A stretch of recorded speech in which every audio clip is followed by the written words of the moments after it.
What's up, guys? Welcome into Packers Total Access. My name is Clayton. You can check us out on packernet.com. Find me on Twitter at Packers_access. You can email us, PackersTotalAccess@gmail.com. You can text us 865-658-5824. Join alongside Tim in Green Bay. We got Emilio in Tennessee here to talk some Packers this evening on this glorious Thursday evening as the Broncos and the Saints are about to get kicked off here. Looks like the Denver Broncos are actually 2.5-point favorites. That's really interesting. So we'll kind of keep you guys up to date on the score there as we go through the show. But first things first, let's give a quick shout out to the good folks over at Ticket King, the official ticket provider of Packer Fan Total Access Live. Wisconsin-based since '92, specializing in Packers tickets. They're Wisconsin's largest ticket source with offices next to Lambeau and in Milwaukee. Just click on the link in the video description. That'll send you over to their website, theticketking.com, where you can register for free as a customer and go ahead and start shopping around for your Packers tickets. Again, that's Ticket King, the official ticket provider of Packer Fan Total Access Live. So first things first, we're going to continue to kick shows off this way, guys. Anything on the forefront of your mind? We got a bunch of stuff to jump into. I'm excited, man. A lot of cool stats, a lot of cool, just kind of nuggets across the Green Bay Packers, as well as we're also going to show a little bit of tape too. We got a couple of clips I put together just watching some film earlier today. But let's go around the horn once. Tim, anything on your mind this evening, bud? It's definitely not the kicker. I'll tell you that. Good feeling. Thinking a lot about Carl Brooks, man. Carl Brooks on the rise. I hope he continues to play well and fill in that void on that D line. As we see today, I believe we'll go over the injury report at some point. I'm sure. Yeah. Seeing the limiteds and did not participate, but I was doing a little stat diving, and the numbers are starting to come up there for Mr. Carl Brooks, and we're seeing it out on the field. So. Been thinking a lot about him lately and the boys up front because we are going to have our hands full on Sunday at Lambeau against the Texans. So shout out to Carl Brooks, man. Keep up the good work. We need you right now, brother, for real. That's a fact. Yo, what you got, bro? Anything? No, I think that's a great point. Hafley was talking about how they use that first 2 minutes of individual every practice to work on their punch. He said it doesn't matter where it comes from. Evan, at safety, Carl Brooks at D-line. But everybody's working on it, and it's something that you got to practice. And you saw it right there. I love Tim's point there. And then it was just the show with the show with Josh Myers in it. That 20-minute segment that Matt LaFleur sat down and stuff. Watched a little bit of that. Just happy. Matt's happy how fast the team came out, get off to a jump with the offense. But that was because the defense had 3 and outs. Stopped the Cardinals from getting that first score and everything like that. So just real complimentary. And it's all surrounded around the football. Got it. Yeah, absolutely. Yeah. And again, LaFleur preached it all year last year. When they would have a complimentary game, he would mention it. And then when they lose, hey, we got to play complimentary football. Everyone rolled their eyes like it was what I think most people don't even really understand what that means. But you're seeing it. If you didn't know what it meant before, now. This is exactly what it looks like, man.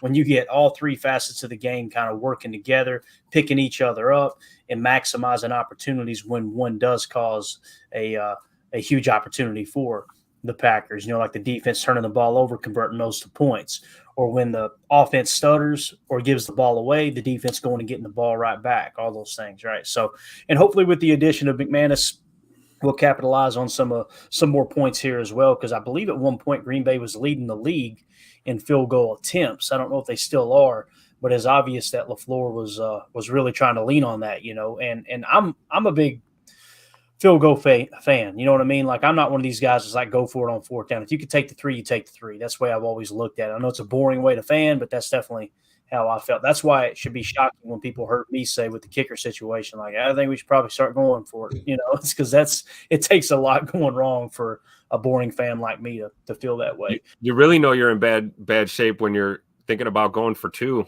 after touchdowns, because your kicker can't even hit extra points. I mean, we've been there. So we're on the upswing now with the kicking game. So hopefully the veteran kicker edition will help us and we can get past this. Yeah, definitely.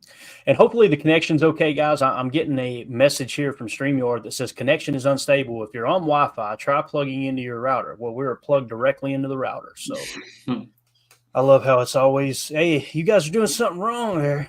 No, sir, we're not. I'm paying plenty of money that I know the internet's just fine. There you go. That's the look. That's the look you got to give. All right. So we had a question from a listener, Jason Tebow, a member of the Patreon group, asked this in the Chalk Talk questions segment or section. And he said, I was watching the last Chalk Talk and was wondering how you know which tight end is the Y and the U in 12 personnel sets. If you explained it, I missed it. It's very, very, very foggy, Jabin. I'm sorry. I always say Jason. Jabin, I think is how you say his name. That's a very, very foggy question. And the reason I say that's because, either could be or. I've always looked at it like the traditional tight end, the one that's attached, is the Y unless he flexes. Okay. You never consider the U flexed out is the way it's always been explained to me. And what I mean by that is, let's say you got two tight ends. What I mean by traditional Y, the tight end that's on the line of scrimmage would be the Y. The one playing off would be the U. Now, if a tight end flexes out wide, traditionally that's the Y. The U never really flexes. If that makes sense. Now, other offenses look at it differently, right? And Matt LaFleur may look at it differently. This is just the way that I break down plays, and it's the way that I know when I say you, or I look at my notes and say you, I know that's the tight end off the line of scrimmage, unless the other guy's flexed, right? That's how I always look at it.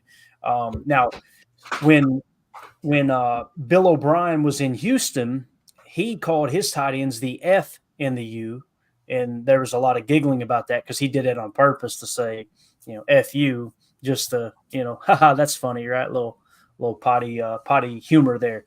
But here's the guy. Exactly. That's the first time I'd ever heard a tight end referred to as F. And then people heard Matt LaFleur refer to the F in his offense, and they immediately thought, well, that means the tight end that's flexing out. That's not the case. The F in Matt LaFleur's offense, according to the stuff that I've read and studied, that's the flyer position in his offense, was predominantly the motion guy at wide receiver. So that's why I revert back to Y and U as the tight ends. All right. So again, Y, your traditional tight end. So let's put it this way. If there's only one tight end on the field, it's always the Y. I don't care where he lines up. Unless he's in the backfield, we will always refer to him as the H-back. Okay. But if there's one tight end, we say Y. If there's two tight ends, now you need to now you try to determine which tight end's on the line of scrimmage or flexed out. That becomes the Y. The other guy that's playing off the line of scrimmage, kind of that wing set, that's the U. So hopefully that makes sense. Did that make sense, Emilio? Is that kind of how you see that as well? Or am I wrong there? Yeah, no, I think that was spot on. U's kind of more backfield, and Y is, anywhere on the line, either, kissing the tight end or flexed out. I think that's kind of the easiest way to go about it, unless Matt just sits down and tells us his game plan, which he mentions in his interview almost every time he's not going to do. I appreciate that, but I would go with that. Yeah, and he's not going to give all the details out of his offense. Matt isn't, right? Like, he's not going to go up and go, yeah, this is what you want to look for. Here's our F. Here's what we like to do with that. Like, they are so keeping everything close to the vest that they're never going to come out and actually explain exactly how everything operates. And here's the deal. When that was explained to me, that was 2 years ago with him having the F, he may refer to it as something else now, right? That's the reality of it. But everything that I do on Chalk Talk is geared around this is the way, long before Matt LaFleur, right? Long before Matt LaFleur got into Green Bay, this is the way I broke down tape. This is my lingo I use. Every offense uses different terminology and everything. So it's just a way for us to quickly connect. All right, that's what Clayton means when he says that. So hopefully that answered your question there, Javen. Appreciate you asking that, man. Coach Lynn in the chat says, we call ours the Y and B in Bama, which is 12 personnel for us. There you go, bing. And that is the first time I've ever heard of anyone referring to a tight end as a B. So it's just another example of how coaches use different terminology. Thank you so much for that, Coach Lynn. It's because you find yourself getting tunnel vision sometimes, and it's like, am I looking at this wrong? Nothing is set in stone, right? So Y could be H, Y and H, anything like that. Absolutely. Yeah, so that's a great question. I'm glad he asked it. AFM in the chat said, I don't like to comment on how the players look in the locker room, but if what I saw is Ben Sims next to LaFleur, that guy looked like 6 foot, looked like 6'6" and super lengthy. Let him play over Musgrave. Free Ben Sims. We're going to talk a little. Ben Sims is he's a dog. He's actually 6'5". Some people refer to him as 6'6". I've seen it on some cards, but I'm pretty sure he's officially 6'5". And he's the fastest tight end on the team, which is absolutely wild to think about because Tucker Kraft and Luke Musgrave had RASs through the roof. So, I'm with you on that, AFM. Ben Sims has really just played solid, man, not tried to do too much. Greg Rice says Musgrave has not looked good this year or not looked great this year. Sims should definitely be getting more snaps. I completely agree with that, Greg. But with the build that Musgrave has and what he showed in college and everything before he got hurt, I think it was his senior year, at any moment it could click, and I'm on the other side of the fence. But right now, I'm with you. Ben Sims is that dude, in my opinion. So I like him as the U, no doubt. And you'll see he predominantly plays the U. Last week we seen Tucker Kraft flex out wide, and Musgrave Ben Sims stayed in his spot. That's one example. But also when you see him on the line of scrimmage, it doesn't mean it's always like that. But sometimes you'll see Ben Sims on the line of scrimmage and Tucker playing off. And I'm thinking, okay, when I'm doing chalk talk, all right, Ben Sims is the Y. I'm going to refer to Tucker as the U, but then Tucker flexes out wide. You never want to say U flex. You want to say Y flex. So that makes sense. But Ben Sims, 8.4 RAS. 8.4? But his 40 time is what? 4? It's something crazy, right? Let's see. 40-yard, 4.5. Yeah, there it is. That's crazy, man. Absolutely wild. Okay, so since it's spooky season here, I'm going to show this every October, fellas. This has got to be the greatest Halloween costume in history. Nice. For those of you on the pod, this is a picture of Vince Lombardi being carried off the field by Jerry Kramer. And there was some awesome dad, should be in a runner for dad of the year, actually dressed his son in a suit and tie with the glasses, looks just like Vince Lombardi. And he's holding him up, and he's dressed like Jerry Kramer. I absolutely love it, man. Every October that hits, man, it fires me up. Love our fan. Classic. All right, so let's shift gears into injuries. Obviously, that's going to play a huge role in this game against the Texans on Sunday afternoon. Paul Brettel tweeted out 52 of the Packers' 53 going through warm-ups today. Wyatt was the only one out. Jenkins and Wooden are back. So it sounds like Devontae Wyatt. I would be very surprised if he plays this Sunday. How are you guys feeling about that? Am I reading too much into it? Because when you've been out that long, you got to knock the rust off, right? Yeah, I agree. I don't know if I'm going to go as far to say I think he's going to play because I'm just not sure, but I would like him to, right? I mean, in this situation, not going to IR, you think you'd get him back sooner than later. I don't know. What do you think, Emilio? Yeah, I mean, if they bump up to a wall as it comes up to game time, I'd rather just play it safe, even if he doesn't play. But you're right. I mean, he's going to have rust. He's going to need to get back into the grooves of things, and we got other guys stepping up. I think with Wooden back helps, a lot, being able to, take that spot and give him a breather. I mean, I don't want to force him out there, but I like the idea of him being out there if possible. Yeah, like Greg Rice in the chat says, is that Jacob holding up Emilio in that picture? The beard. All right, this was cool. Came across the wire. NFL Talk tweeted out top five NFL quarterbacks in passing touchdowns heading into Week 7. Number 1, Tampa Bay Buccaneers Baker Mayfield with 15. Number 2, Jordan Love from the Green Bay Packers with 12. Guys, he missed 2 games. 2 of the 6 games he missed, and he's second in the league in touchdown passes. Let that sink in for a second. Here's a guy. Exactly. Hey, listen, he's not playing his best ball. Last week, really, I think I seen Andy Herman had him graded out excellent. Obviously, the interception wasn't really on him or that grade, but it'd been even higher, I would imagine. But, man, you cannot deny this dude knows how to put points up. And Emilio, he gets in the red zone, man. He's saying to hell with the run. Let's see if we can throw this thing into the back pylon there. Yeah, and working on that efficiency, we were struggling with that early. I know it was more of an issue when Malik was in there, but been saying it for a while. Before that Rams game, the lowest and still the lowest that the offense has put up is 29, and even in that Rams game, they put up 24. So this offense is scoring points. When Jordan Love's on the field, doesn't matter who our playmakers are. We've had a rotation. Everybody gets a good game, and he's just cooking back there. If he had one more game, he'd be leading the NFL, right? Mm-hmm. So I think that Baker's got love on his tail for sure right now. Yeah. I'll tell you this too. DeMeco Ryans, the head coach for the Houston Texans, actually said earlier this week that this will be the best quarterback they've faced all year. And it's caused an uproar because they've already faced Josh Allen from the Buffalo Bills. And, many people look at Josh Allen as a top 3 quarterback in the league, definitely top 5. And most people look at Love as kind of top 10, kind of the lower side of top 10 until he proves otherwise. You look here on this list, though, again, Josh Allen hasn't missed a single game. He's only got 10 touchdown passes. Jordan's got 12. That's why they had to get Cooper, right? And they all hope they can get down there. Yeah.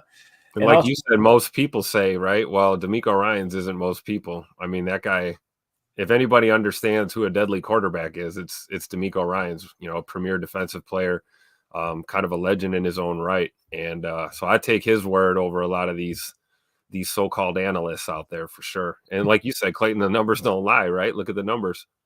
Right. Yeah. Now, and again, he's got a lot of stuff he needs to clean up. Obviously, the accuracy and everything, and protecting the football, of course, first and foremost. But that blew me away when I seen that. I was just like, as soon as I seen the number, I went, "Oh, that's awesome. He's second." And I went, "Hold on, man. He missed 2 games." Yeah. Well, how many would he have if he hadn't missed those 2 games? I mean, I feel real comfortable saying he'd probably have at least 15, 16. I was going to say he'd probably be tied with Baker at least right now. Yeah. I would almost say 3 apiece. I'd say he'd be around 18. And look at the money. Oh, I love it. J Money. I love it. And look at the money they've spent on those receivers in Tampa Bay. I mean, you've got Mike Evans and Chris Godwin, both of which have got huge contracts. Same with the Bengals. Yeah, exactly. With Joe Burrow with the Bengals and Sam Darnold, Justin Jefferson just got the bag. That's arguably the best wide receiver in the league, right?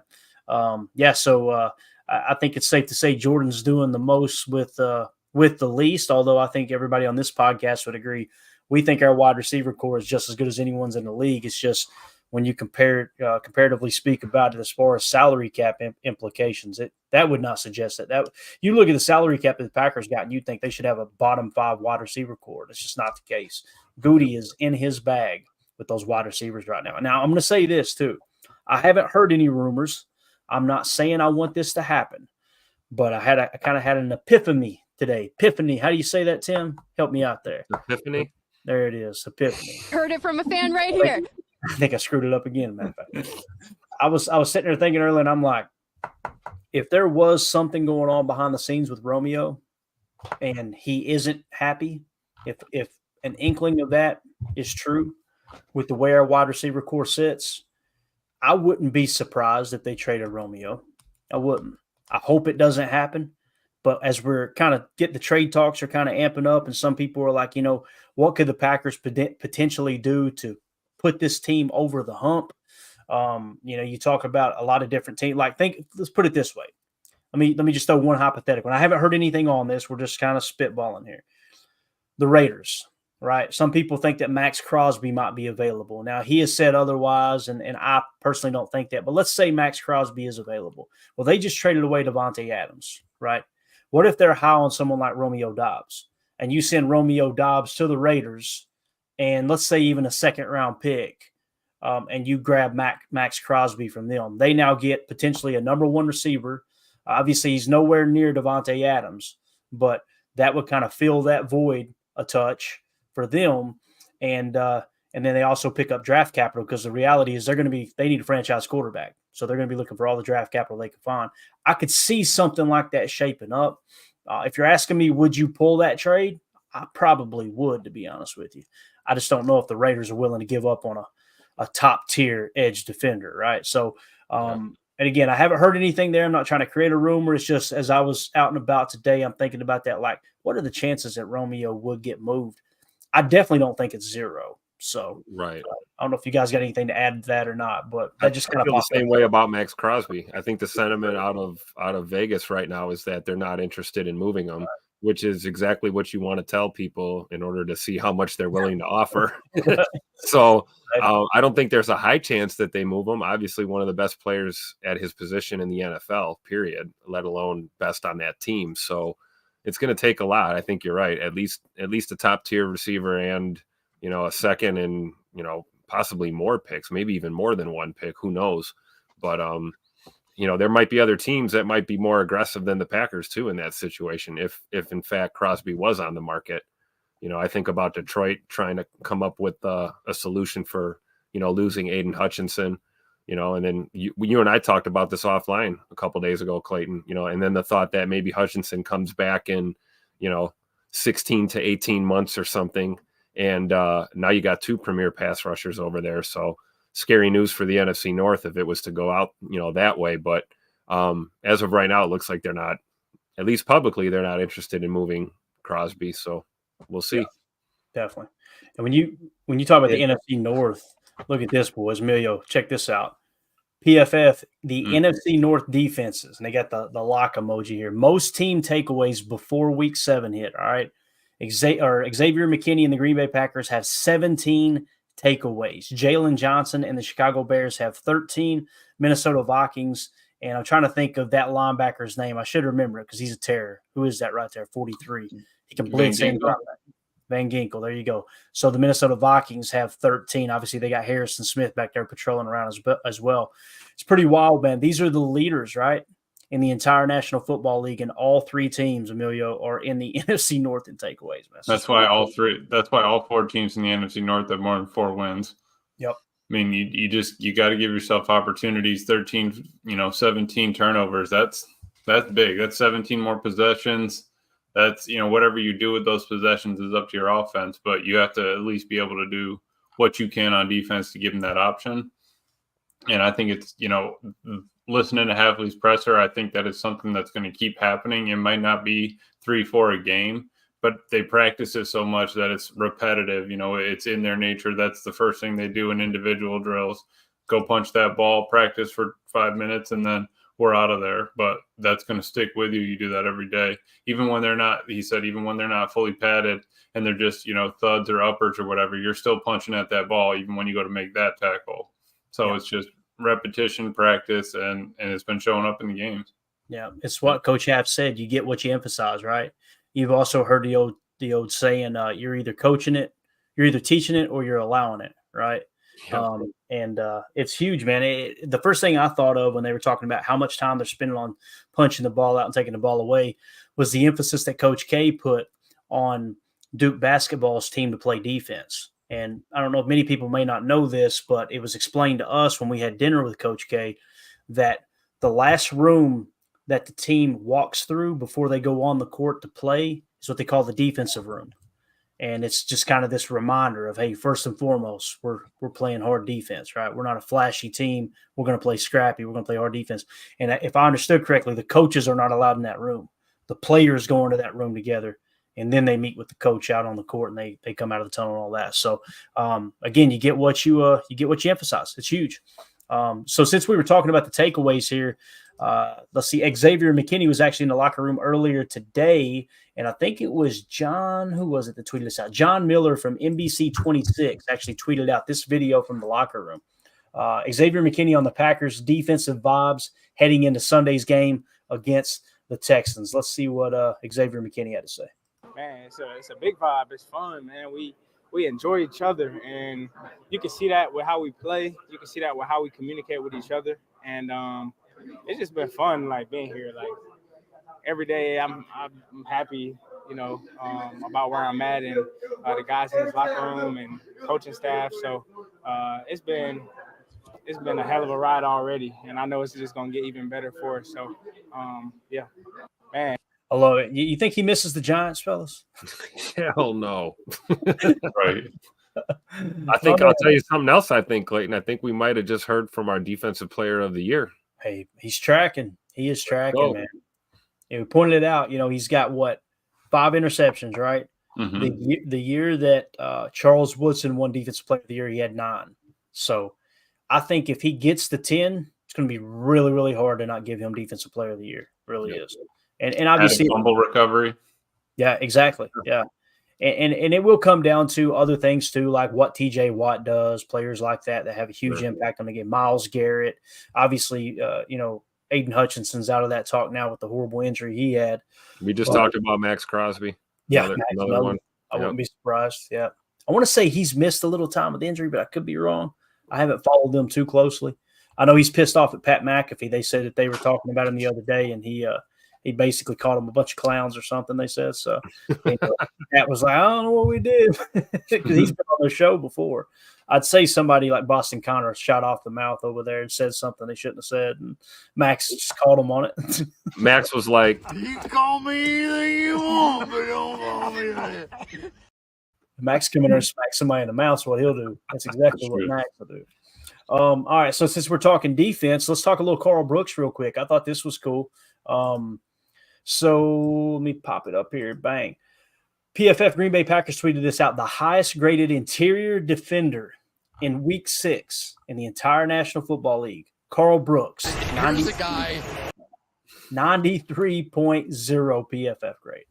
That is crazy. Like that's you. And what's wild too is that game he didn't have any sacks, right? And it just goes to show you how assignment sound he has become in Wyatt's absence here. And that's another reason why I think they might be holding Wyatt back a little bit. It's like, hey, look, Carl's got this. Let's make sure Devontae's good. Like you said, Tim, when you don't put somebody on the IR, that would suggest they're going to be back in at least 3 weeks. But sometimes you don't advance as much as you want, and you don't want to remove that opportunity to potentially have them back for that 4th week. Yep. So I think they're looking up and going, you know what? I think Carl's got this. You know, there could be setbacks too when you're coming off an injury too, or when you're working back. I mean, I'm not saying that, Devontae Wyatt's had a setback, but maybe you're right. Maybe they look at his timeline, and if he's not close to 80, 90, 100% yet, why rush it, right? Why make him available and take snaps away from a guy like Carl Brooks, who is, he's rising right now. We've always said he's a super high ceiling guy, and it looks like he just needs the reps, and he's getting the reps now. And 93.0 PFF grade tells you what you need to know right now at this point until we see more. Yeah, that's exactly right, man. So we got a little bit of tape for you guys. I tweeted this out earlier. I was just up here geeking out over some tape on NFL. Tape guys. Here come the tape guys. Tape guys are back at it again. The spreadsheet guys do not like us. So I tweeted out Packers defensive lineman Carl Brooks was the highest graded interior D lineman in the entire NFL for week 6, according to PFF. 2 weeks in a row, he has made a huge impact for the Green Bay defense. So this first play here is against the Rams. All right, I'm going to roll it forward, and you see he's in a 2-eye. All right, so what we mean by 2-eye, he's on the inside shoulder of the guard. So if he was directly over this guard, that would be the 2 tech. He's playing the inside shoulder. That's called a 2-eye. If he was on the inside shoulder of the center, that would be called the 1 tech. All right, so it's 1, 2-eye, 2, 3, 4-eye, 4, 5, and on, right? So here he's in a 2-eye, and what you pick up on this is quick feet. They're going to run a TT stunt, and this is going to be basically a pressure pick. This was Xavier McKinney's interception against the Rams. And what I love about this TT, he takes it a step further, and I don't know if this was by design. What you're going to notice is he's going to really jab step out wide, engage, and then wrap back around as this tackle. I think it might be Kobe Wooden is just going to jam in and kind of clear the way for him. Kobe's really good at doing this too, but watch this. See how far out he gets? He goes to the outside shoulder, the opposite shoulder of the center, and then we're going to bust back in off the TT. That pressure led to a pick. That's what we mean by pressure pick, coverage sack, right? And again, the way he takes this corner right here, that's burst, boys. That is natural talent right there. Yeah, he got tripped up a little bit there too. You see him, he was kind of stumbling a little, and he still had great body control. Get around and explode into the pocket like that. Yeah. And Emilio, this is what I talk about in the last year when people were going crazy. Oh, where's the sacks? Where are the sacks? I want sacks, not pressures. This is what we mean by a pressure in a lot of cases can be better than a sack. Yep. If he tucks this ball, and even if it's on a 3rd down, I don't know what down it was, but if he tucks this ball, takes a sack, then they punt and pin you deep inside the 10, which would you rather have, that, or would you rather have no sack, get the pick, and look at your starting field position as Xavier McKinney turns it upfield? Yeah, I'm taking the pick all day, right? Plus, look what it does for your morale and fires up your team and your defense. You talk about momentum swings. I'll take the pick all day. You got the whole defense running down the field. Like you said, momentum is huge, and you'll take that field position. That's hidden yardage that you lose on the punt, that you lose on the sack. And same with Kyler. I mean, we didn't get a sack on him, but we kept him to 14 rushing yards. Would you rather have had 2 sacks and him rush for 50 yards, or lock him up and do what they did? So, like you said, I'm good with that. Yeah, and again, the difference there, if you just sack him, they punt the ball and they pin you inside the 10, you're getting the ball to 45 right here. Yep, kill the clock, all that. Huge. All right, next play we're going to show you. He's in a wide 9 tech right here, and he's right here on the left side. So you got a wide 9 tech. That basically means you're way out there. You would be on the outside shoulder of a tight end if they were lined up out there, right? Way out. They just go ahead and call it wide 9 when they go at least more than one gap outside of the tackle. You hear a lot of people refer to that as a wide 9, even though it might be more of a 7 than a 9. Typically, people refer to it as a wide 9. So I put Packer, or this is the same tweet I put out. So what we got here, he's in the wide 9. He's going to use an outside in move. Watch his feet on this play. It's phenomenal. So when I mean outside in, he's going to rush outside, jab step, and then cut inside. And it's almost like he's using a little swat. He's just jabbing out. And when he comes in, it's not really an overarm swim. What you'll notice is he jabs out and then kind of pops out, jumps back out away from the lineman, slaps him on the outside shoulder, and he's got clearance on the inside. Check this move out, right? Watch how quick. Bang. And now he's – and look at the tackle. Look, the tackle's like, hey, you want to dance? Look at this. Yeah. That's what you're looking for right there, right? So, again, let's watch that move over and over and over. I'm going to try to loop it for y'all just so you can kind of see it. Watch his feet here. This is phenomenal. Look at his footwork. That's a big old boy moving like a cat. Whoop, whoop. It was light on your toes, man. It was like 2 little side shuffles. He went through one box of the ladder, left, right, and bam. You can see how high he lifts his knee when he's exploding like that. Like you said, light on his toes and then explosive out of it. And I honestly think he gave him a little head fake, like he was going upfield. Yeah. Right. It was definitely what you're saying is backup 5th string tight end potential for him as well. Hey, I'm just saying. The other thing, too, look on the opposite side. Gary sacrifices himself here and takes on a double team running an ET stunt. So the reason that Carl gets the sack is because Matt Stafford has to step up and avoid LVN, who gets there first. Yep. LVN doesn't get there if Gary doesn't just absolutely crush that ET stunt. Stafford was probably like, oh, my God, they both got around. You know what I mean? Like you might be expecting pressure from one of those sides, but you got to kind of freak out as a quarterback to see them both get around. Yeah. And for those people that are all concerned about the pressures, and I don't want to hear the excuses of the chipping and this and that, and they need to have pressures. Watch Kenny on this play. Tell me if you think he's actually trying to get to the quarterback here. Watch Kenny Clark, number 97. He is not going after the quarterback, boys. You see what I'm saying? His assignment there, occupy double team. He gets it. And then you fade over and make sure you take away the rush lane. Just like Rashawn. And he was the first one to celebrate. Right. Kenny was. Because he knows, like, that's money right there. That's all I needed to do. Keep him in the well. And he knows that he'll get his shot on another play, on another series. It'll be his turn, and it's called playing team ball, right? These guys are happy for each other, right? They pick each other up out there, and they know what they have to do to help their teammates execute as well. 11 on 11, everyone's got an assignment. We all got to do it, right? Yeah, no doubt, man. All right, so this play here, he's in a 5 tech. Carl Brooks is, okay? So let's look it over here. We got the overload we talk about, Emilio. You got the wide 9 out here by himself, and you got the 3 rushers on the left side from the defense's perspective.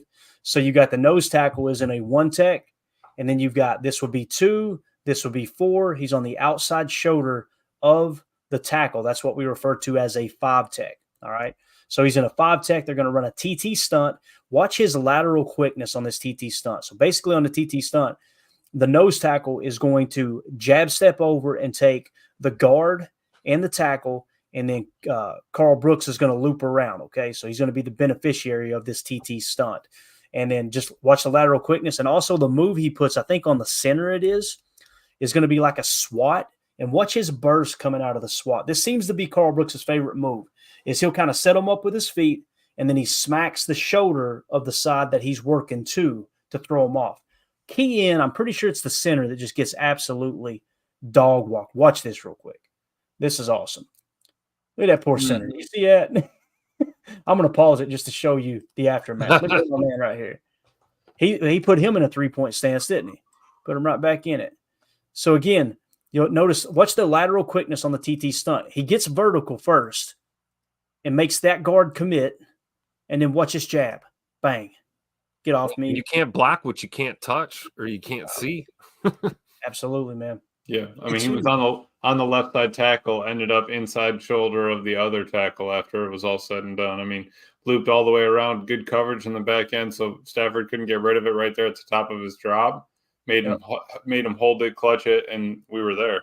We're calling that move the excuse me.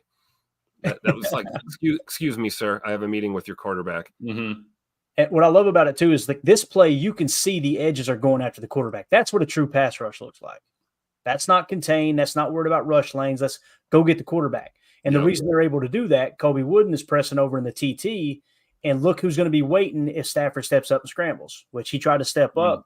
What did Carl Brooks do? Got his hands in the throwing lane. They end up getting the sack. Can we take a look at Preston Smith on this one? I was just going to say that, Tim. Left side. Spin move. Whoop. He's what, 31, 32 years old now? Yeah. He looks like a teenager still. And the dude had to tackle him to stop him. Yeah. My goodness. Yeah, it's awesome, man. And now this is a good teaching moment too. Watch Edgerrin Cooper 56. This is the rawness that you got. He's got to get this under control. There's a big play down the field if Matt Stafford sees it here. Oh yeah. You see it? It's like he didn't know he didn't understand what his assignment was. You know what I mean? Like, am I pressing? What am I doing? It almost looked like he was going to rush the quarterback and he got too far in. So just wanted to point that out, that I'm not dogging on Edgerrin. Obviously he's playing some damn good football, but those are the little things that I guarantee you the coaches are seeing and going, all right, we need to clean this up. Yep. All right. So this final play, this is obviously this past Sunday against the Arizona Cardinals. He's in a one tech here. So you've seen him all over the place. We've seen him in a 2-eye. We've seen him in a wide 9. We've seen him in a 5 tech. Here he is playing pretty much nose in a 1 tech.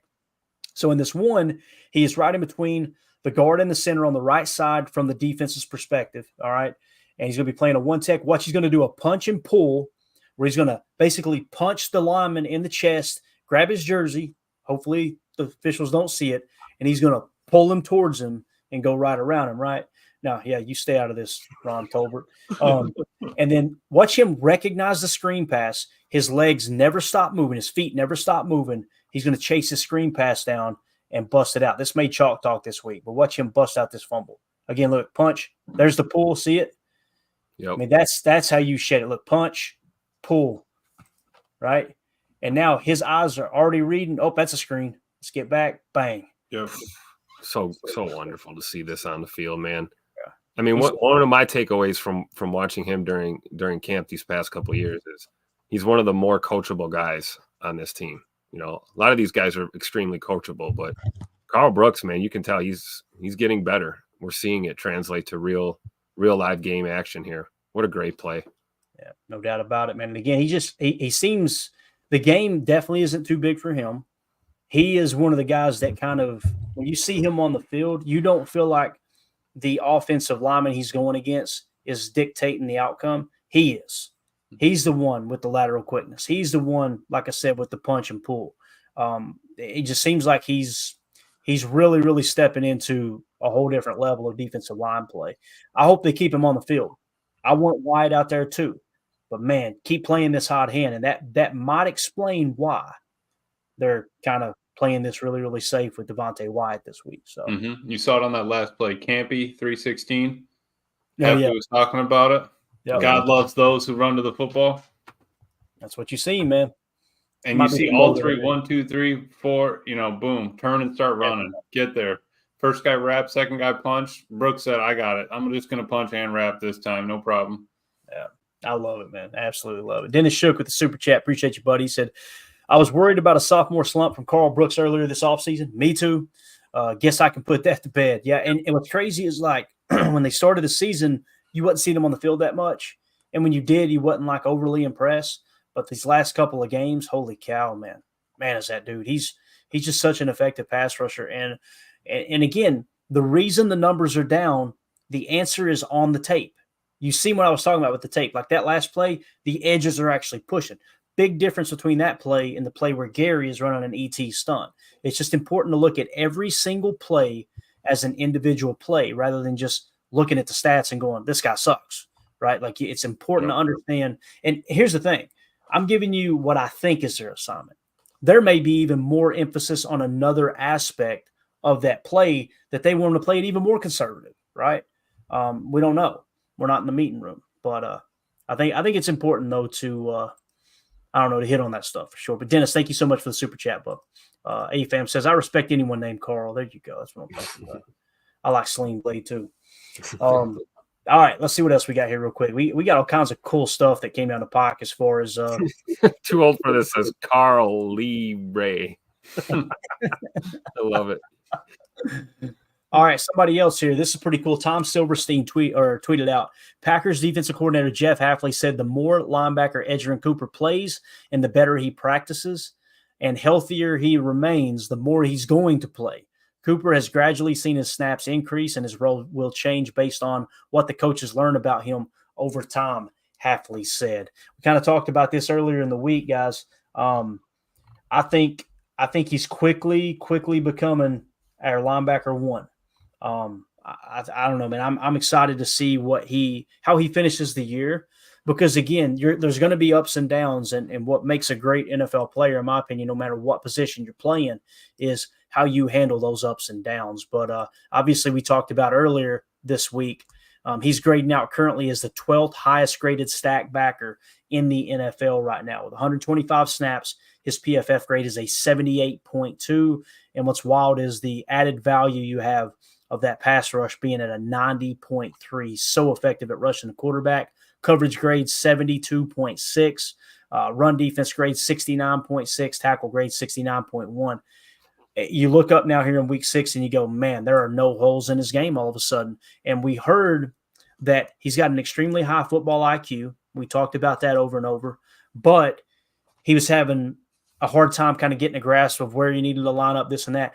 You can have high football IQ and not necessarily grab a hold of the playbook quick. Football IQ is really simple. FBI or football intelligence is how quickly you can dissect the play when the ball's snapped.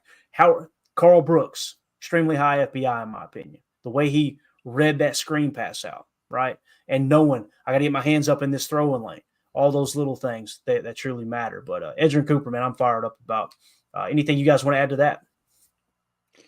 Yeah, I think it's nice that we still have Quay, though. I know we want Edge to be the number one guy, but I think for the next year, this year, and honestly probably next year, Quay would still be that dot, Mike sort of guy, and I think that allows Coop to play free.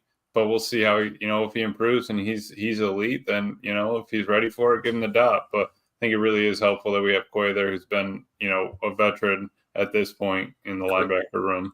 Great point, Emilio. Carrying it. Great point, because that's what they did to Quay his rookie year, right? They threw him into the fire, slapped a green dot on his head. Here you go. And they gave him Joe Barry's defense to do it in. So now we're year 3 for Quay Walker. I agree. I think we have that luxury now. Now we've got a guy that's established. He had to, learn the hard way a lot of times, trial by fire. We saw that rookie season. He had a lot of ups and downs. Yep. I think he responded well, had a not the greatest year in the world last year, but certainly, contributing and taking on more responsibility in this defense. And now we get Goody smacking this draft out of the park, grabbing us Edgerrin Cooper and Tyron Hopper.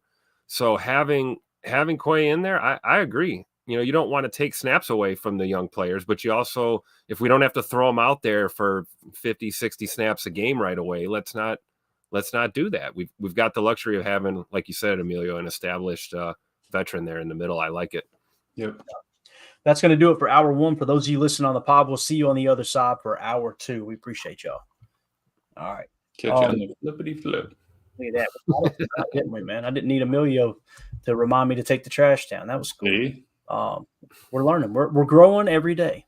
So, all right, next thing. Paul Brettel tweeted this out. An earlier tweet he put, quote, "You've got to give him a lot of credit," said Hafley about Bullard playing both deep safety and in the slot, especially as a rookie. And then Paul Brettel quote tweeted that and said, Hafley adds that Bullard is a, quote, key piece in where this defense can go.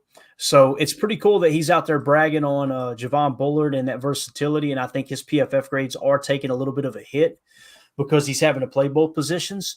But it's awesome to see Keyshawn Nixon at the boundary and being somewhat effective. I was listening to Ryan's pod earlier today, and he was talking about how Keyshawn, I think, has a better PFF grade on the boundary than he does in the slot. So play to player's strengths. It's absolutely huge. And again, it's early. It's going to take some time before we really know, is Keyshawn that dude that's a solid number 2 corner? Hopefully he continues to kind of step into that role. But the other thing with Javon Bullard, a lot of run stops, a lot of hustle plays. I think that last game, Next Gen Stats had him charted for 4 hustle stops against the Cardinals, right? And that stuff's huge out of the slot because, again, when you're playing that slot, you're a part of that run fit, man. It's almost, especially with the close, condensed, nasty splits that a lot of teams run, you're basically playing like a box safety at that slot position. And if you got someone who's aggressive and not afraid to hit, and we know Bullard's not afraid to hit. I mean, go ask A.J. Brown if he's afraid to hit. That dude, I think he might still can feel that one from week 1. Yeah. So, and you got him lined up in that slot, just gradually keeping that eye on the quarterback in the backfield. It's huge. It's absolutely huge. So I think also we talked a little bit last night about Eric Stokes Jr., his role kind of maybe being reduced a little bit gradually as the season progresses. If we see that happen, I think we'll start to get our answer here with, guys' roles in our defense. And that could explain why we talked about Bullard's tackle grade maybe slipping a little bit in the past few weeks. Well, we've given him, more responsibility, and we've asked him to be more versatile back there. And so I can see certain aspects of your game maybe taking a hit as you're kind of getting your legs under you, going from playing, deep third to now you're up in the slot pressed up against somebody, or, you've got these various responsibilities that are being thrown at you simultaneously, depending on what package we're in and what personnel is on the field and how they're utilizing him. I think if Bullard is going to settle more into that slot role, and if Keyshawn maybe steps into cornerback 2 and we see less Eric Stokes, we see more Evan Williams at the back end, maybe we get, a little bit more consistency out of a guy like Javon Bullard, because now he's kind of sure of what his role is in this defense going forward. That's just my thought on it. Yeah. That's a great point. Yeah. And what's really cool is like you said with Bullard, and Hafley kind of singing those praises of his versatility and being able to contribute in that regard. And then you look at the top 2 safeties that are graded the highest in the entire NFL. Rookie Evan Williams, 91.4, Xavier. Here's the guy. Safe to say, as it sits right now, the Green Bay Packers have the best safety tandem in the entire league. Now, it's early. We know this stuff can change really, really quick. But right now, man, Evan Williams he's playing like an absolute dog. 150 snaps, too, not a small sample size. So it's awesome that I think that one of the things that's kind of pushed Bullard into that slot position is because they're seeing Evan in practice going, man, this dude, he is just always around the damn football. Let's try to get him on the field. So, and Bullard has that versatility. I mean, I know that Evan probably does, but Hafley trusts Bullard to have that versatility. And he is, like he said, learning 2 positions. He said that's extremely tough on a rookie to go through and learn 2 separate positions and be efficient at both of them. I know his grades aren't perfect, but we got to be happy when he's out on the field, versus everyone is more holding their breath when you got Stokes out there and Keyshawn in the slot. Keyshawn stays hot outside. You might as well go with the hot hand. And then if all else fails, we have a rotation. We have some depth. You get late into the season, people get banged up. We need that. Yeah, no doubt about it, man. You guys would take a quick second, hit that like button for us. Feel free to share it, sub to the channel. We appreciate y'all making us part of your evening here as we're just kind of deep diving some of the Green Bay Packers statistics, some of the grades. Also, we got an awesome Patreon group if you want to join that community. Get your questions read on the show, all that good stuff. You can just scan the QR code in the upper right. That'll send you to patreon.com/Packer Fan Total Access. If you're a member of one of those 3 tiers, get access to all of our different chat rooms, as well as we enter those members into a drawing about every 2 weeks, typically, where we give away autographed memorabilia, really cool, just items like that. So just a way for us to give back to those who are supporting the channel. We appreciate y'all, though. Mm-hmm. All right, so since we were kind of talking about safeties and everything, let's look at the coverage chart real quick and see where the Packers are. This is now through week 6, okay? Most of the time people think they understand, all right, here's what defense the Packers are running. I'm not saying this chart is 100% accurate, but I have a lot of confidence in its accuracy, okay? So here is what the chart shows as far as the tops of coverage that the Green Bay Packers have ran through 6 weeks. 30% of the time, this is the coverage they run the most, is single high cover 3. Okay, so you're running a cover 3 zone 30% of the time. Now, cover 1 man has now screamed up to 23%. Okay, so that's the second defense that you run the most is cover 1 man. Again, middle field close, single high safety, but you're in man coverage across the board. Now, keep in mind, cover 1 man could be a will fire. It could be a mock fire where you're actually bringing 5. It could also be cover 1 robber, where you got a safety buzz in the box playing the hole while you got a deep safety playing the other. It could be cover 1 hole where you got a safety man up on a tight end or a running back and the linebacker dropping into the hole. That's what cover 1 man typically what it means is you could have 2 green dog blitzes attached, but for the most part, it means you're bringing 4 or 5 rushers and everyone else is in man coverage with a single high safety. That's essentially what it means. So that's the second most ran coverage for the Packers in the league. And when you look at it across the league here, I was trying to get kind of a feel. If you look at the percentage here at 23% cover 1 man, am I wrong? It kind of feel like we're right in the middle of the pack, or maybe even a little less. I see we got the 42, some bunch of 29, 35s. Yeah, so we're probably around what would you say, like the 17, 18 mark, something like that. I would say we're nowhere near the Browns. Thank goodness. Holy cow, 42%. Yeah, you don't know why teams are losing. There you go. And our EPA on per drop back as far as coverage, defense against the pass, the Packers are currently 1, 2, 3, 4, 5, 6, 7, 8, 9, 10, 11, 12th in the league with an EPA per drop back of minus 0.02. It's actually tied with the 49ers. Okay, so their third most ran defense outside of cover 3 zone and cover 1 man appears to be cover 2 zone. Now, keep in mind, cover 2 also includes Tampa 2. Chalk Talk this year, I want to say we've had 3 play breakdowns now where we've ran Tampa 2. Seems like he leans on that a lot. Would you agree with that, Emilio? Like Halfley really likes that Tampa 2. And I think that Tampa 2 with the mic dropping into that seam, the third deep, I think it's matched too, is what it seems like to me. Right. And it's because he trusts Quay, to be able to turn his hips and get back there. And then you have confidence in your post safety up there to make a play on the ball. It's, I think that's huge because of how much he's in middle field close with cover 1 and 3 all the time, but that he has the faith in Quay 1 and 2, the safeties, to be able to hold that top, without actually closing the middle of the field. I think that's big confidence wise. And also I think it helps the coverage stay kind of simple, but still complex for the QBs. Yep, definitely. Yep. All right. Anything else you guys want to hit on that chart real quick before we move it along here? Still not running any cover 2 man, so we don't need safety help over the top man across the board. That's nice. You're not getting roasted. The corners aren't giving up everything. We don't need to sit in a shell the whole night. Yeah. It's crazy too that the Kansas City Chiefs are leading the league in cover 2 man because they were so aggressive last year blitzing, and this year they're taking a total opposite approach. And obviously their defense has definitely come down a notch. Last year they were top 3 the whole year. As far as EPA here, they're sitting at just an even 0, which puts them just above the mid mark.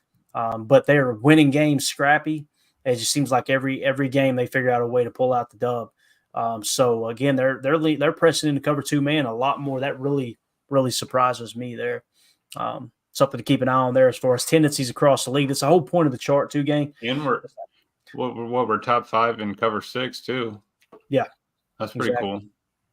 And for those of you wondering what cover 6 is, we talk about cover 4 is basically 4 deep, right? You got 4 deep cover players, whether it's safeties and corners or mix and match, and they're all responsible for a quarter of the field deep. All right, quarter of the field deep.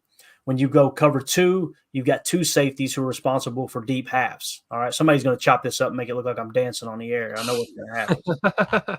When you go cover 6, it's a hybrid of both. So one side of the field is cover 4, 2 deep quarters, and the other side is cover 2, where you just got 1 deep half. So that's why they call it cover 6. 4 plus 2 equals 6. So even in Kentucky, that maths out. You know what I'm saying? All right. Next thing, Steno was asked about Tucker Kraft's quarterback sneak here. Kind of cool. you peel this back another layer, and there's something else I want to go grab here in a second if I can remember who tweeted it out.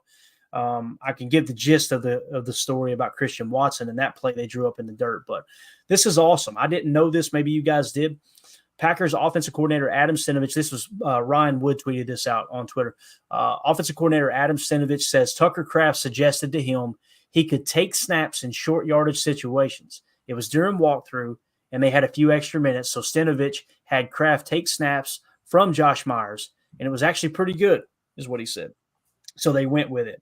Did you guys know that Tucker Kraft was the guy who said, "Hey guys, I can take a snap. Y'all want me to run a sneak?" I didn't know that. Mm-hmm. Yeah, I was listening but I love it. Yeah, I was listening to Steno's interview. He's like, you got everybody wanting DBs, linemen, all this stuff wanting to, coach, give me the ball, and he kind of passed it off. But when Tucker said it, and he said that he got to see a couple of snaps and he was happy with it, and it's not something that they just threw in that game. They had practiced it a couple weeks in a row just to, pop it in there. You never know when you're going to need it. And it fired up. Might as well protect Love if we can. Give the ball to the truck, right? What I love about it is we ran a lot of pistol and shotgun. So that defense was used to seeing Jordan standing back there pre-snap. And that was just a great time to call it, right? Just have Tuck slide in there. And, it's like before you just as you realize what the heck just happened, it's already a first down. You know what I mean? It's one of those kind of plays. I really like it. It's similar to the tush push, right? But I think the old Philly special there, the old tush push, that's a little more deliberate. You kind of see that coming. They all load up and it's coming, but there's a little more deception with good old Tuck Norris back there. I love it. No, it's awesome. And the other thing too is all day long they use Tucker in motion. So they got used to seeing that motion. So they motion Tucker over. Jordan's acting like he's confused on the play call. Tucker just stops under center. Everybody gets set. Bang. It's absolutely that was one of my favorite parts was how give Jordan Love an Oscar for his acting on that play. That totally sold it. I love it. And that picked up the first down. Was it on a fourth down when they did it or third down? I'm trying to remember. I think it was. Wasn't it a 4th and 1? If you guys can double check that, yeah. If you guys can hold the fort down for a minute, I can go comb through and grab it.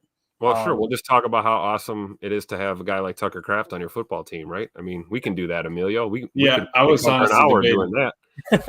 I was honestly debating if we should go through some of the names we're trying to come up with for this Tuck push here. What the chat's coming up with. Let's hear it. First one we got too old for this. Tuck Everlasting. That's good. Not bad. Bates personally got me to chuckle. The Kraft Shaft. Find the hole. I like that one. Oh man, I don't know about that. Too old for this over here. The Tuck Chuck.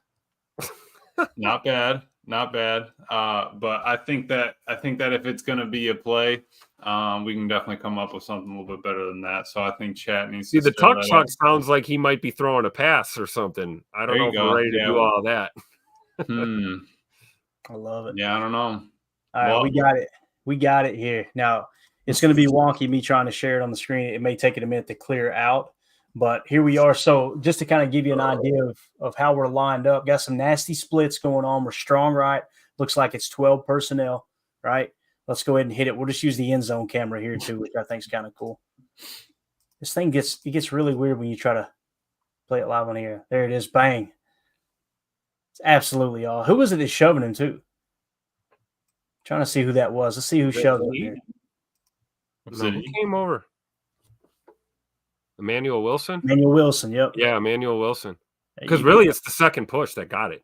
Yeah, right. If you really look, I mean, that was awesome. Let's throw in a little sideline cam too. Take a look at Jordan Love on this shot. Yeah. The guys, hey, all right, so you over there? Okay, yep. Like the longest yard when he's screaming at him. I love it. It's like he was just telling them subconsciously, hey, guys, this is a first down right here. He's it's smooth, man. That's smooth.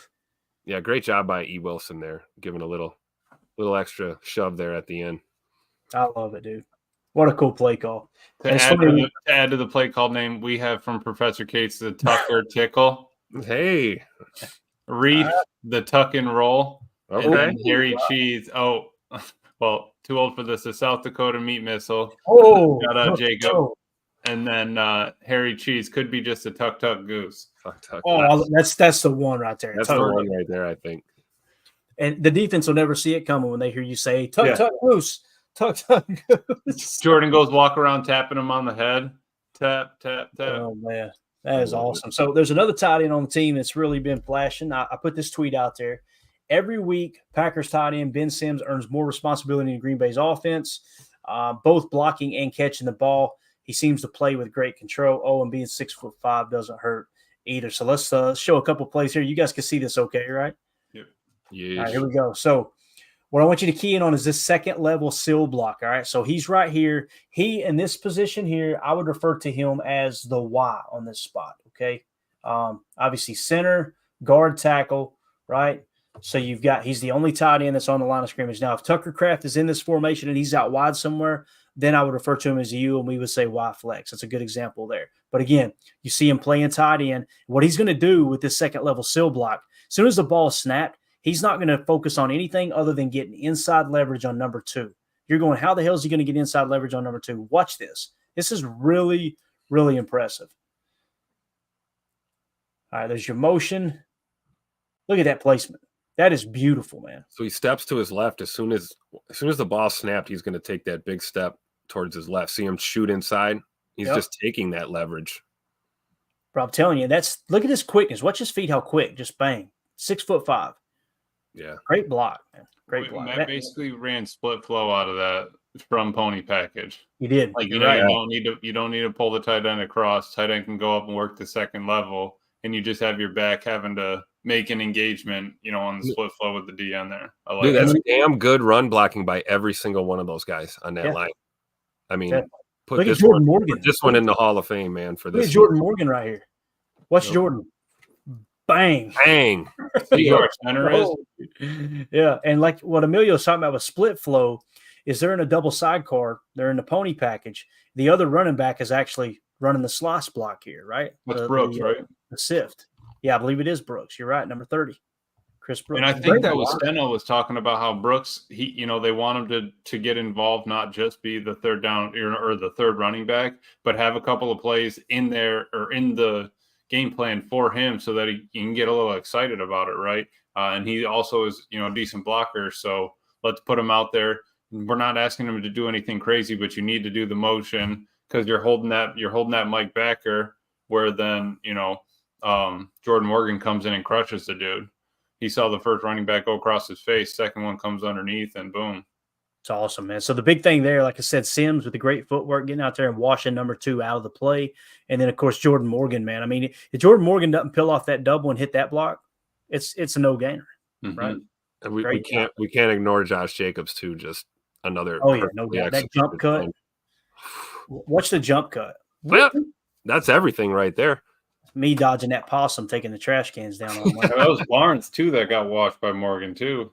Hey, I went downstairs earlier before we went live, and Mandy said, "It got me." She said, "The bastard got me." And I'm like, "What?" She's the possum scared her to death outside. She was doing something outside. We got a possum in a dumpster. That's right. I may or may not be feeding it watermelon in the creek. Might be the reason he keeps coming back, man. You got to take care of those fellas. They take care of other critters. So. Oh yeah. That ain't no problem. Huh? That ain't no problem. Well, that's it. And I told him, listen, I'll bring you one slice of watermelon a week as long as you scare the hell out of my wife at least once a week. We'll call it a trade.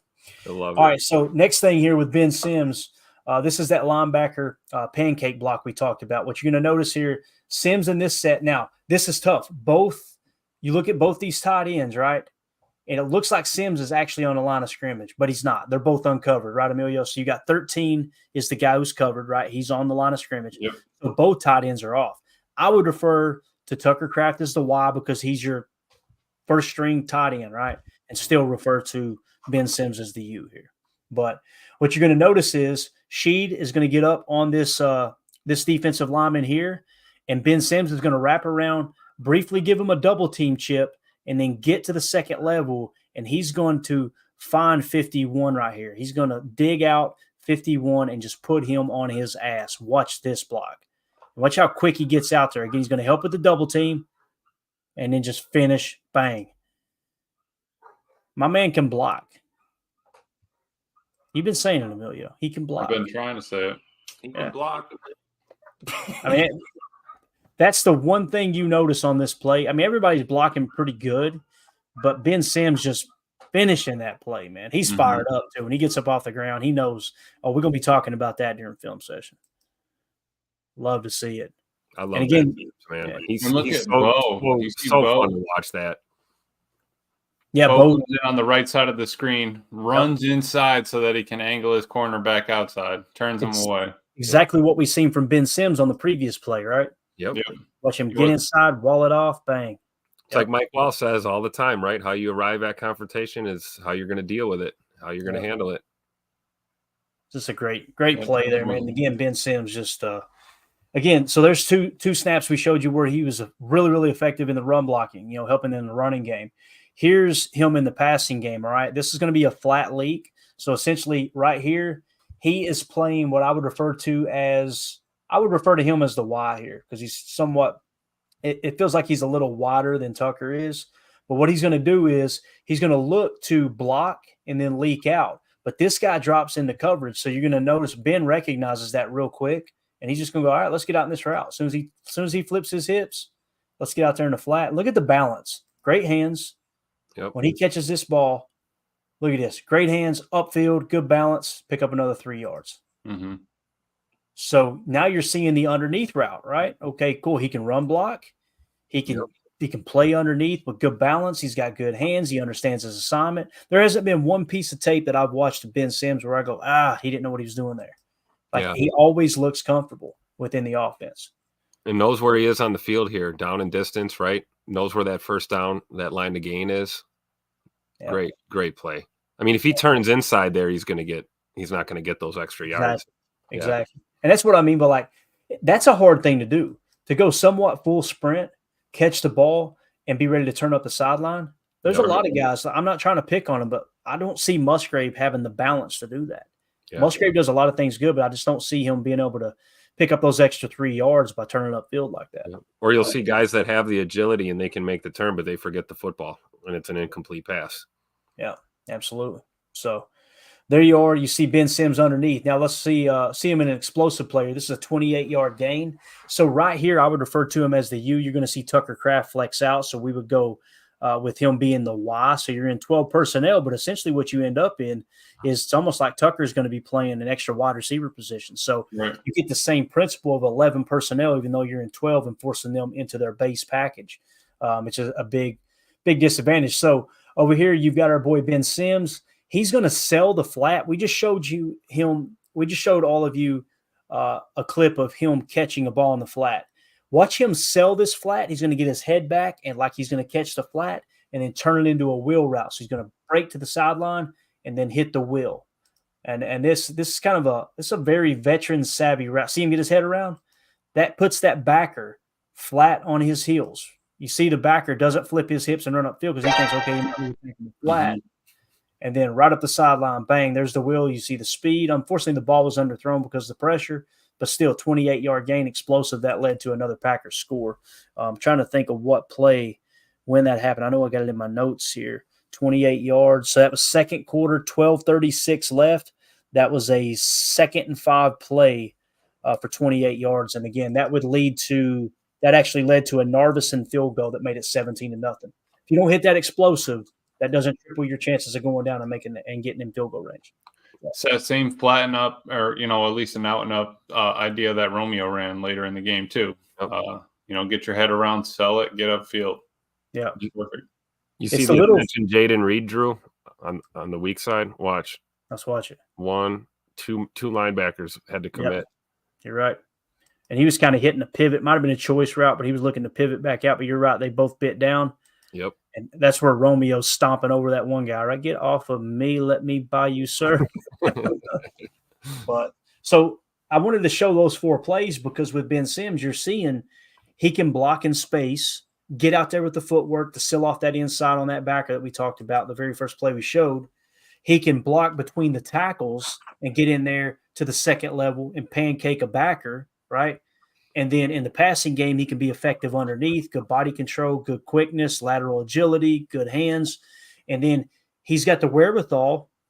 like a savvy veteran to get that head around, sell the flat, get up in the wheel route. I haven't found anything on his tape. Ben's bad at that. I just haven't seen it. The problem is you just haven't seen enough tape. You know what I mean? Like, it's such a small sample size that you are a little hesitant that, hey, it might be being a fanboy here. But, yeah. Anything else on Ben Sims there, fellas? Are we good? Nothing. Excited that he's in the tight end room teaching what Fitzpatrick, right? Hey, there you go. Next man falling in line and learning the tricks of the trade, no doubt about it, man. I'll tell you somebody who doesn't need to learn anything right now, and that's Zach Tom.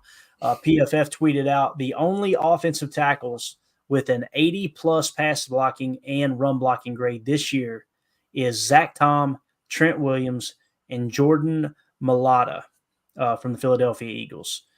What this tells me, everybody the last several years have been hands down Trent Williams. Since Bakhtiari has been hurt, Trent Williams is the best tackle in football. That's what they keep saying. Penei Sewell probably has something to say with that now, but I'll tell you, Penei Sewell isn't on this list, is he? That's pretty wild, man. Zach Tom about to get that paper. That's what Zach Tom's about to do.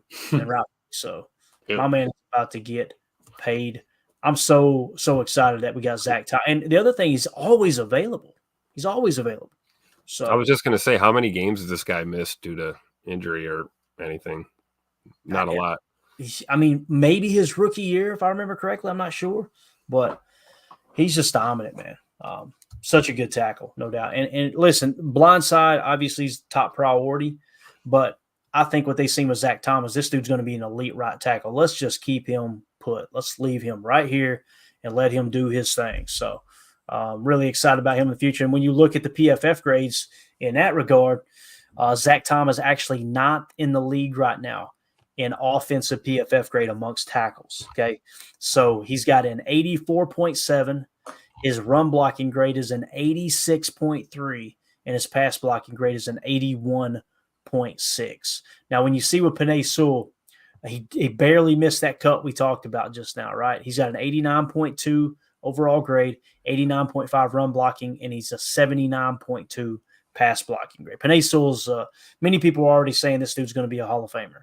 I think Zach Tom's starting to put a resume together, man. If he can get a ring, a couple All-Pros, look out. That dude will be in the Hall. There's no doubt. He belongs in that conversation with that same group of players, though. You know, even Trent Williams, you know, who obviously Trent Williams is probably going to be a Hall of Fame potential himself when it's all said and done. But, yeah, it's good to see Zach Tom in the top 10 there. And I fully anticipate him moving up higher on this list as his career progresses. So give him the bag, keep him in Green Bay long term. We got our anchor on that O-line. Yeah, no doubt, man. No doubt about it. All right. Last thing I wanted to hit on, then maybe we can open up the chat if you guys want to start marking some chats. If you see anything in there we need to hit on, looks like you got a couple marked already, so that's great. Explosives, a little update on the explosive plays. The Packers are 0.1% behind the Detroit Lions in explosive play rate. So the Lions are first in the league at 13.1% of their plays are explosive plays. An explosive play is a run of 10 yards or more or a pass of 20 yards or more. The Green Bay Packers are in second place at 13.0%, so 13 flat. Man, we talk about it in the offseason over and over and over, how important it is to hit explosive plays. I know some people just kind of shrugged it off like, yeah, whatever. It's the reason that so many teams show that shell coverage is to deter the pre-snap read of, all right, we got a shot play here. Let's at least get 3 verts in the passing concept. And then the way that they were combating the outside zone run with the explosives was playing those wide non-techs. That's really what shifted the last 5 years in the league. Now, the Fangio defense is starting to fade away because everybody figured it out. And the way you figure it out is how you basically, if you can convolute the defense with the passing concepts with trips, Trey, and Bunch, you can really get those guys mixed up. We've seen it from time to time with Rasul Douglas and Jair Alexander getting crossed up over the last 2 years. So that's starting to fade out. Now you go, okay, what defense is taking over right now then? I'll tell you, Spags is always going to be very popular in Kansas City with what he done the last few years. One of the things you're seeing, cover 2 man, Might want to dive into a little bit of the Kansas City tape and go, okay, what are they doing with that cover 2 man? But then also the New York Jets have had a solid defense, which is the defense we run. The Houston Texans usually have a solid defense, same defense we run. And Jeff Hafley, of course. And what's the secret to Jeff Hafley's defense here is taking the ball away, right? And playing with your eyes, being the first to the ball, all those things, like being very aggressive in that regard. And they are playing a lot of cover 3 zone. Yeah, and chasing it down. Everything that starts with that ball meeting, right? What is it? Every Thursday they got the ball meeting. Starts with that. Matt preaches protect the ball on offense, and Hafley preaches take it away on defense. And I think it's a great it's a great thing to set as your goal and moving forward. But it's also that we practice it and that they came through and Matt falls back on it in the locker room meetings. All that. You gotta remember that that's the only thing that can score you points or lose the game. So we got to take care of it. We got to get it back. Definitely. I was going to take a look at the Jets real quick. So the Jets are 1, 2, 3, 4, 5, 6th in the league in EPA per drop back, and they're playing cover 1 man 35% of the time. They're playing they're playing cover 3. Let's see, cover 3 defense 23% of the time. Cover 4 defense 20% of the time. That's it. That's really interesting. They're in cover 4 a lot more than us. We're only in 11%. Mm-hmm. So the big difference between Hafley's defense and the Jets defense, God love Robert Saleh. He's on vacation right now. They run where we run cover 3 the majority of the time. The Jets are running cover 1 man. Both are middle field close, single high safety. One's man covers, the other is like I said, cover 3 zones. So that's really interesting there. What are the Texans running? Let's take a quick look at the Texans here. Where are the Texans? Am I overlooking them? They're not that low, are they? Drop that banner down. Surely they're not that low. Okay. Where are they at? I'm overlooking them here, fellas. Right up below the Jets. Okay, so there you go. I didn't want to accept it. They're 7th in the league. So there you go. 6% cover 1. Wow. Yeah, but neither the Texans nor the Jets play a lot of cover 2 like we do. We're at 17% cover 2. They're at 6. Yep. Very true. No cover 2 man at all. Yeah. So they're playing a lot of cover 3. 51% of the time they're either in cover 3 or cover 4. If you tack on the cover 6 zone, that would be what, 58% of the time they're basically in zone defense. So we're going to see a lot of zone. So you got to break out your zone beaters this week. And I would say play underneath. Don't try to get too aggressive, right? Because you're going to have at least 3 deep, in some cases 4 deep. Take what the defense gives you. Look for slot cross this week. Look for slot cross. Look for a climb with a backside dig attached if you want to go tray and throw in a little dagger mix with a slot cross. And also maybe queue up the screen pass a little bit. I'm hoping we can run a football on them too. We need to look at the numbers we'll get into a little later in the week here, probably Saturday. We'll start to dive into the numbers, see what their weak spots are. So what are you grinning about, Amelia? What are you seeing in the chat over there? AFAM. He's looking at AFAM and probably Dennis in the chat. In rare form, as always. Not in rare form, in normal form, right? Yeah. There you go. All right, so that's a look at the coverages across the league. Let's do a quick little glance here of the PFF preview in terms of the spread and all that good stuff. That's all right with you guys. Let's take a quick look at it and see what we got here. I think we got it. There we go. That's the look I'm looking for. Let me go full screen to help you out a little bit with that. All right, so here is your PFF preview as far as the ranking, and then, like I said, we'll kind of get into the points and stuff. As it sits right now, the Packers are 3-point favorites, okay? And the juice is definitely on the Houston Texans to win outright. Now, when you talk about the rankings, PFF has the Texans ranked 8th overall in the league. The Packers ranked 7th overall, so they gave us a slight edge there. Power ranking on defense, the Texans are 13th. The Packers are 18th. Power ranking on offense, the Texans are 9th. The Packers are 11th. And then strength of schedule played is pretty neck and neck there. They're at 25th. We're at 28th. All right. Average offensive snaps, they're averaging 71.5 offensive snaps a game. We're averaging 69.8, so just less than a couple there in difference. Percentage of run plays, look at this. We're running the ball 47.3% of the time. They're only running the ball 35.6% of the time, which means they're passing the ball 64.4% of the time.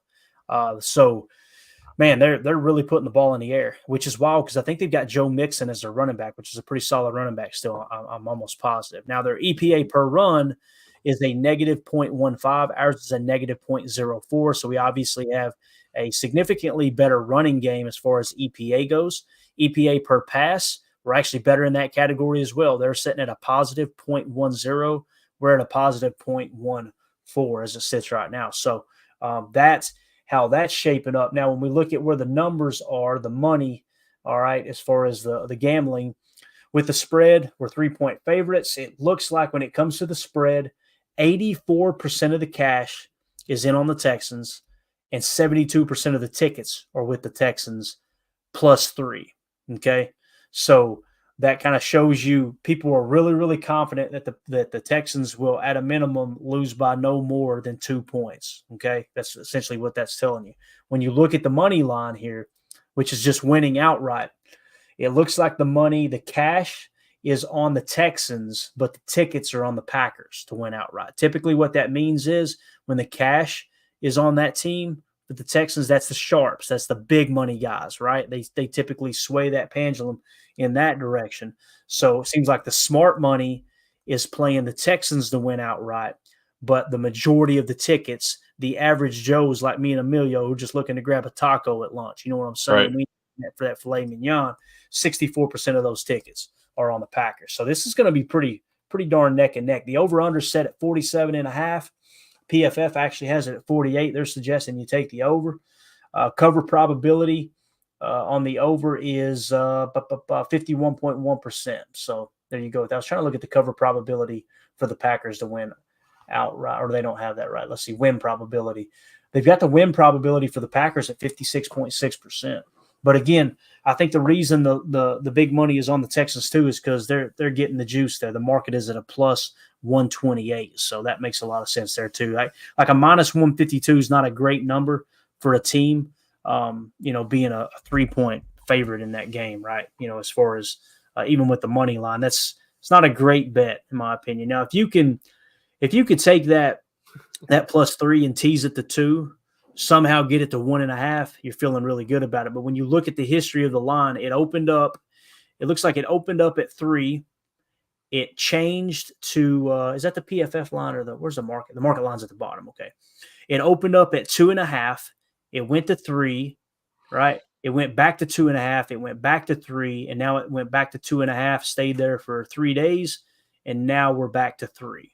So you can see it did blimp up there just a touch. My guess is the smart money came in and got that extra point there or the extra half a point with the +3. So I don't know if all that makes sense or not. I'm rambling a little bit, but I think it's important to kind of keep our eye on what the gambling numbers are looking like, because that typically shows you, all right, here's the way that people are leaning. Yeah. Now, when you look at the PFF grade, CJ Stroud is just 80.8. He's playing great ball. Passer rating when clean, 98.6. Jordan Love when clean, 107.4. Jordan Love under pressure last week was in the 40s. You guys remember? Yeah. Now it's 61.9. So you're seeing that climbing. He's trending up. And then, of course, C.J. Stroud, pretty much the same passer rating when he's under pressure as he is when he's got a clean pocket. So at a 98.4. Anything else you guys want to hit on there, man? Let's keep it clean for Jordan Love. Give him a clean pocket on Sunday. Yeah. Let him cut up all day long. I think that's going to be big. And honestly, I think we can get the Texans into just, chucking and ducking kind of offense. We got to get up to a lead a bit. If we can get 1 or 2 on them, 10-point lead, I think that the defense can kind of pin the ears back a little. But like we just saw, 98-6 clean, 98-4 with pressure. So maybe we're just bringing 4 and just play coverage over the top. Just be one of those where X gets another shot for a pick. Yeah. I love it. No doubt, man. Dennis Shook in the chat with the super chat. Sorry, I missed it just a second ago, buddy. I apologize. Imagine if Cincinnati took Penei Sewell over Jamar Chase. Wow. That's really interesting. Now, it's crazy. I seen a number earlier today. I believe Cincy's actually protecting Joe Burrow pretty well this year.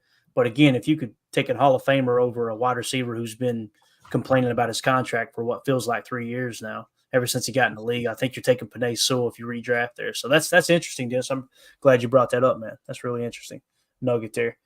When we look at the Houston Texans schedule, just to kind of see who they've beat, they beat the Colts 29-27 in week 1. All right, and that was on the road.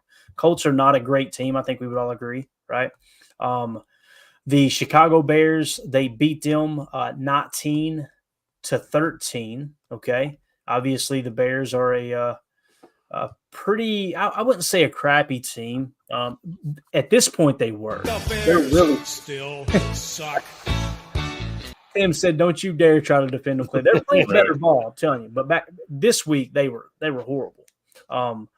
And then let's see, they lost to the Minnesota Vikings 34-7. Obviously, we played the Vikings pretty close, just lost by a couple points. They barely beat the Jacksonville Jaguars, which is an absolute dumpster fire. It sounds like Doug Peterson might not make it out of London this week over there playing the morning game because he's on the hot seat. His whole staff is. But again, they barely beat the Jaguars 24-20 at home.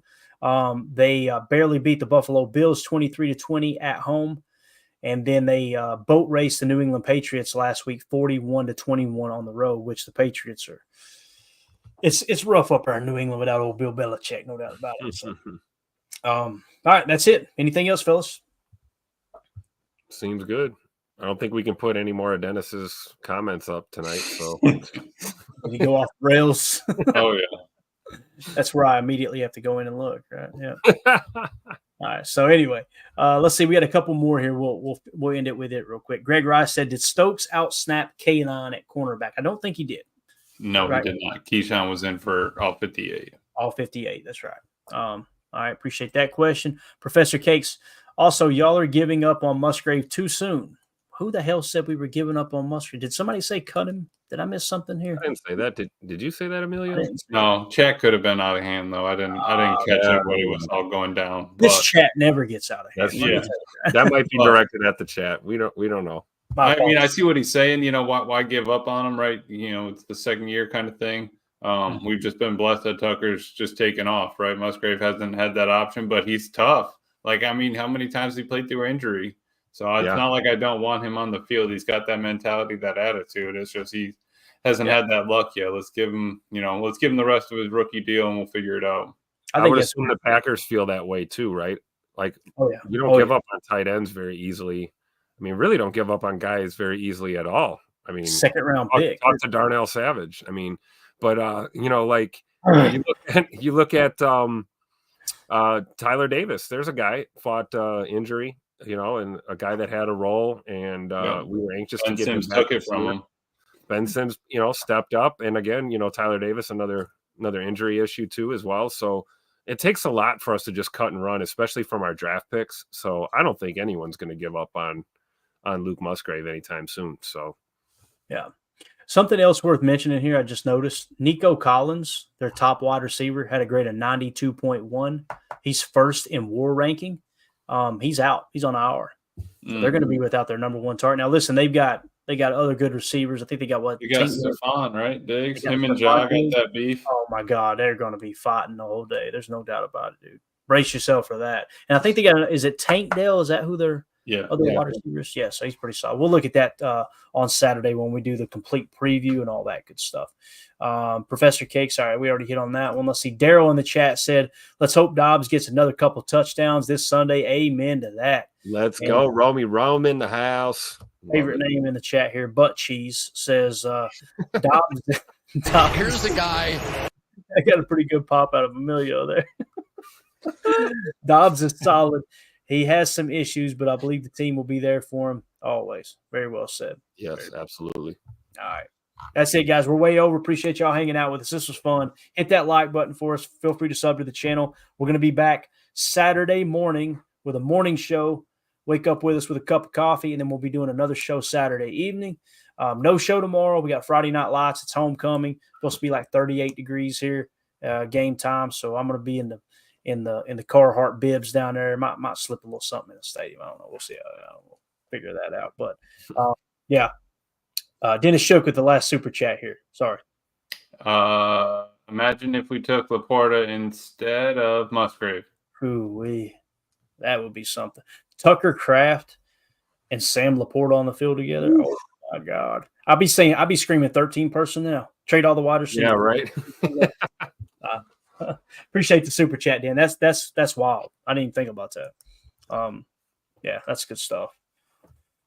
So yeah, we'll see you guys Saturday. Appreciate everybody. Like I said, no show tomorrow. If I get home early, you might see just a random stream pop up early afternoon, but I wouldn't bank on it because it's gonna be a pretty busy day tomorrow. But anything else, fellas? We good? All good. Go Pack, go. All right. Special shout out, Dennis Shook, with all the super chats tonight, buddy. We appreciate you supporting the stream. You are the man. And thank you for getting out of hand in the chat there, too. What are you laughing about, Emilio? Did Just you do it again? No, I was laughing at too old for this, but it's so true. As each one of them is coming through, they're just getting more and more out of hand. That's it. That's a good time to get out of here, right? Let's take some advice from the coach. How many times are you going to come to my press conference late? All right.